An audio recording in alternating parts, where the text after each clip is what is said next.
오늘 저는 여러분들과 함께 삼갈에 대해서 살펴보려고 합니다. 오늘 본문의 말씀은 사사기 3장 31절입니다. 본문의 말씀을 같이 보시겠습니다. 옛날에 이렇게 많이 했었는데 옛날을 생각하면 한번 같이 해볼까요? 같이 낭독을 하겠습니다. 예, 사사기 3장 31절입니다. 시작. 에우스의 후에 아나스의 아들 삼갈이 사사로 있어 소모는 막대기로 블레셋 사람 600명을 죽였고 그도 이스라엘을 구원하였더라. 아멘. 사사기 3장 31절은 세 번째 사사 삼갈에 대한 이야기입니다. 그런데 삼갈에 대한 기록은 이거 한 절밖에 없어요. 유일한 기록입니다. 창세기 3장, 죄송합니다. 사사기 3장 전체는 첫 번째 사사 온니엘에 대한 이야기가 많이 있고요. 그 다음에 두 번째 사사 에우세에 관한 이야기가 좀 있어요. 그리고 그냥 끝나는 줄 알았는데 맨 마지막에 31절에 에우스 후에 이러면서 아낫에 대한 이야기가 딱 한 절 들어가 있어요. 그것도 그가 언제 얼마 동안 무엇 때문에 사사로 봉직했는지에 대한 기록은 전혀 없고요. 그저 그냥 이렇게 단 한 절의 간략한 기록만 있습니다. 그래서 삼갈에 대한 연구는 쉽지는 않습니다. 삼갈에 대해서 우리에게 하나님께서 무슨 말씀을 하실까?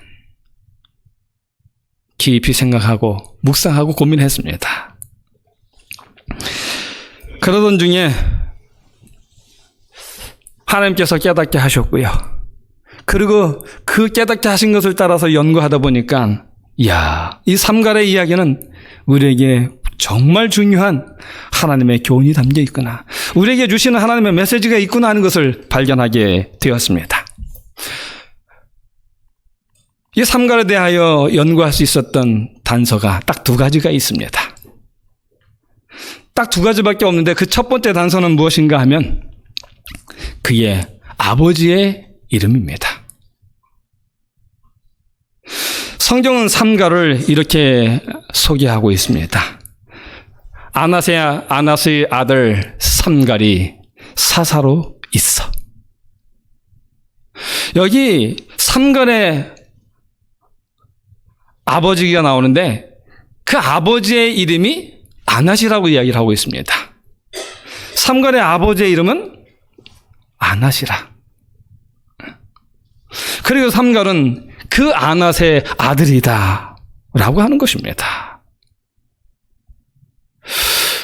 이것이 삼갈에 대한 단서예요. 성경이 주신 단서입니다. 자, 그러면 여러분 아낫이라고 하는 그 이름이 우리에게 주신 단서라고 하면 그 아낫의 이름은 어떤 이름일까요? 그 아낫이라고 하는 그 이름의 의미는 무엇일까요?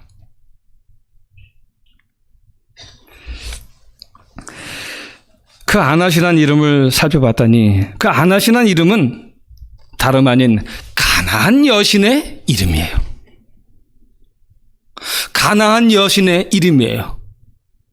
삼갈의 아버지의 이름이 아낫인데 그 아낫은 가나안 여신의 이름이라는 거예요.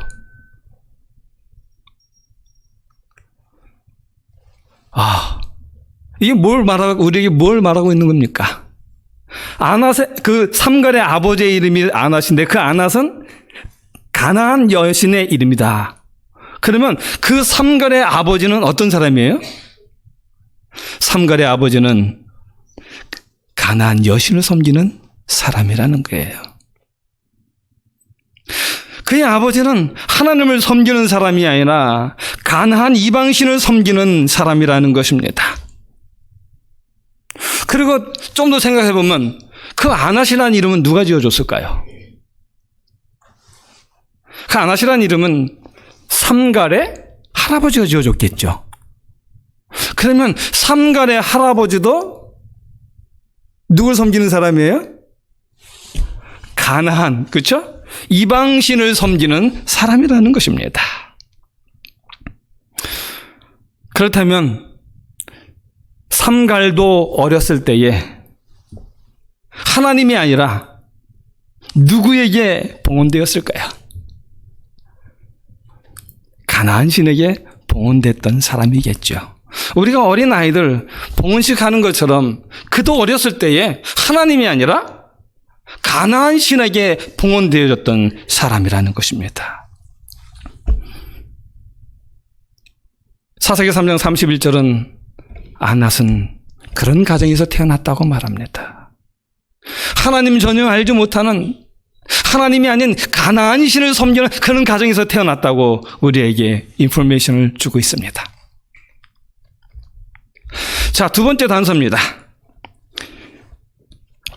두 번째 단서는 소모는 막대기입니다. 그가 소모는 막대기로 블레셋 사람 600명을 죽였고 이스라엘 사람을 구원했다라고 이야기합니다. 말도 안 되는 이야기입니다. 별로 흥미롭지도 않은 이야기예요. 그러나 이 말씀은 우리에게 정말 중요한 교훈을 던져주고 있습니다. 그 교훈은 무엇인가 하면 이 모든 일을 하나님께서 하셨다는 것입니다. 하나님께서 하셨다는 거예요. 이스라엘을 위하여 하나님께서 그렇게 하셨다. 하나님께서 당신의 백성들을 위하여 그렇게 행하셨다라는 사실을 사사기 3장 31절을 통하여 말씀하고 계시는 것입니다. 여러분, 소모는 막대기는 누가 봐도 하찮은 것입니다. 그런데 지금 그 소모는 막대기가 하나님의 능력과 지혜에 붙들렸더니 강력한 하나님의 구원의 도구가 되었다라는 사실을 우리에게 이야기하고 있는 것입니다.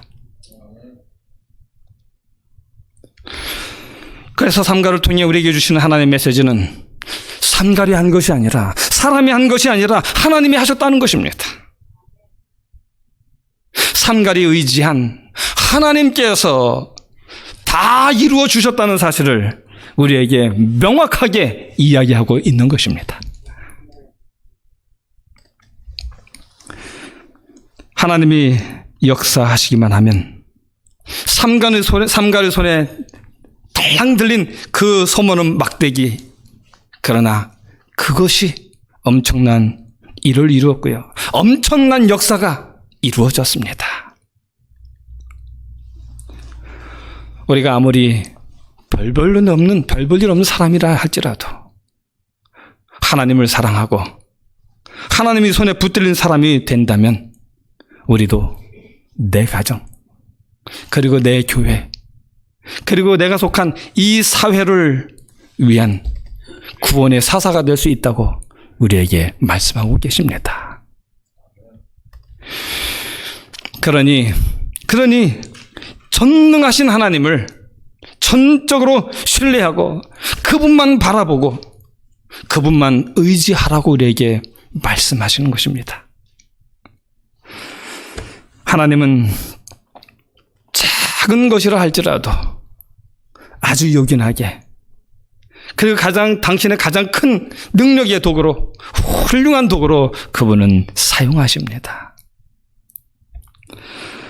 내가 가진 것이 풍성의 하나님의 일을 할 수 있다고 생각하지 마시기 바랍니다.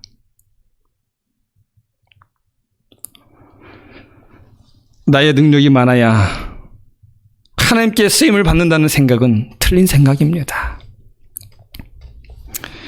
삼갈의 손에는 철병고도 아니고 막강한 재력도 아니고 다만 목동에 막대기 하나만 들려 있었습니다. 그러나 그 보잘것없는 막대기 하나로 하나님을 의지할 때에 놀라운 승리를 거두었던 것입니다. 우리가 어떤 믿음을 가졌느냐에 따라서 형편은 달라집니다. 달랑 막대기 하나 들고 달려나간 삼갈. 대적들의 눈에는 별 대수롭지 않은 것처럼 보였는지 모르지만, 그러나 그는 그 막대기에 하나님을 향한 온전한 신뢰를 가지고 전적인 하나님을 향한 그 의지를 가지고 그는 달려나갔다는 것입니다. 마치 다윗이 골리앗과 싸우러 나갈 때에 조약돌 몇 개 짚고 물매 가지고 나갔던 것처럼 그가 하나님께 나간 것입니다. 그가 물매를 가지고 나갈 때에 그는 물매를 의지한 것이 아니라 만군의 여호와의 이름을 의지했던 것처럼 삼갈은 막대기 하나 들고 나갔지만 만군의 여호와의 이름을 의지하고 그는 믿음으로 나아갔던 것입니다. 하나님을 믿는 믿음은 항상 기적을 일으킵니다. 작은 게 결코 작은 것이 아닙니다. 작아도 믿음이 있으면 커집니다. 성경은 작은 믿음에 대해서 얼마나 이야기를 많이 하고 강조하고 있습니까? 우리는 전쟁에서 쓸모없는 소모는 막대기처럼 연약한 존재들입니다. 그러나 하나님께서 쓰신다면, 하나님이 들어서 쓰신다면 그 어떤 무기보다도 더 강력해진다는 사실을 기억하시기 바랍니다. 오늘도 우리 주님이 우리와 함께 하십니다. 그래서 우리는 소모는 막대기 같고 또 연약하고 부족하지만 승리할 수 있습니다. 이게 누가 하시는 일입니까? 하나님이 하시는 일입니다. 하나님이 하신다는 사실을 우리에게 너무나 강조하고 있는 것입니다. 하나님이 하신다는 일을요, 한 번, 두 번, 아니 10번, 100번, 1000번, 10,000번을 강조해도 부족할 교훈이라고 우리에게 전하고 있는 것입니다. 하나님의 손에 붙잡혀 막대기를 휘저는 일만 우리가 할지라도 하나님이 이루신다는 것입니다.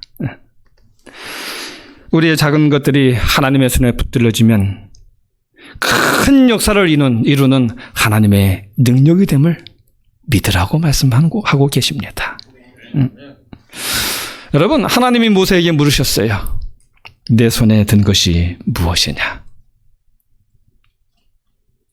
모세의 손에는 지팡이 하나밖에 없었습니다. 40년 동안 소나 기르고 양이나 치던 그런 막대기입니다.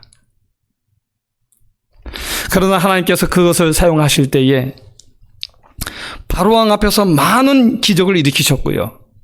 그 막대기로 홍해를 가리킬 때 홍해가 갈라져서 이스라엘 백성들이 건넜습니다. 그리고 그 막대기로 반석을 쳤을 때 그 반석에서 물이 나왔어요.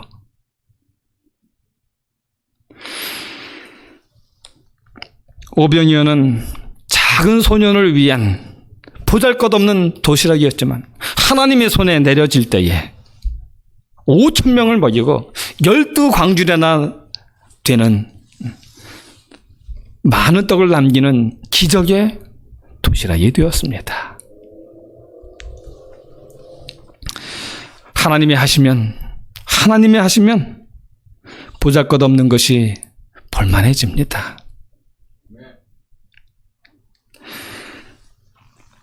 이것은 우리에게서 나오는 능력이 아니라 전적으로 하나님에게서 나오는 능력인 것입니다. 오직 하나님이 베푸신 것이지요. 그렇기 때문에 우리가 믿음으로 기도하고 하나님께 온전히 맡겨야 하는 것입니다. 한 시인이 작은 것의 소중함을 이렇게 노래했습니다. 물방울 몇 개, 모래알 몇 알갱이가 모여 아름다운 강이 되고 큰 강을 이룬다. 작은 순간, 비록 보잘것없는 순간이 모여 영원을 만든다. 작은 친절, 사랑의 말 몇 마디가, 그 몇 마디가 모여 우리 땅을 하늘 같은 에덴으로 만든다. 어린 손으로 뿌려진 작은 자비가 모여 거대한 축복의 나라를 이룬다. 참 제가 이 글을 읽고 참 마음에 감동을 받았어요. 이렇듯 작고 보잘것없는 순간이 큰 역사를 만들어 낼 수 있구나. 작은 보살핌, 한순간의 양보, 잠깐의 겸손과 친절이 모여서 하늘나라를 만들 수 있다고요. 나의 한 달란트, 나의 한 몸짓, 나의 음성, 나의 재능, 나의 기술, 나의 작은 재물, 나의 작은 친절과 나의 작은 미소, 이 모든 것이 주님 손에 붙들리면 기적의 도구가 되어서 영혼을 구원해내는 아름다운 하나님의 강력한 도구가 될 것입니다. 이제 저는 말씀을 마치면서 소모는 막대기 같은 저희들, 모세 손에 들렸던 40년간 양치던 막대기 같은 존재들, 별 볼 일 없는 존재들. 그러나 여기 앉아 계신 여러분 한 사람 한 사람, 그리고 제가 하나님께 온전히 붙들린 하나님의 사람들이 된다면 하나님께서 오늘 로즈미드 교회를 역사의 도구로 사용하시겠다는 약속입니다.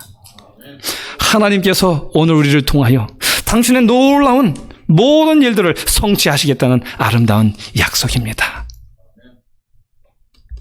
이제 말씀을 마치면서 하나님의 일 한 구석을 감당하기 위하여 하나님께 매달리고 하나님께 무릎 꿇고 하나님께 나 자신을 드리는 아름다운 하나님의 작은 도구들이 되어서 마침내 큰 일들이 이루어지는 아름다운 역사가 일어나기를 간절히 바라면서 오늘의 말씀을 마치겠습니다.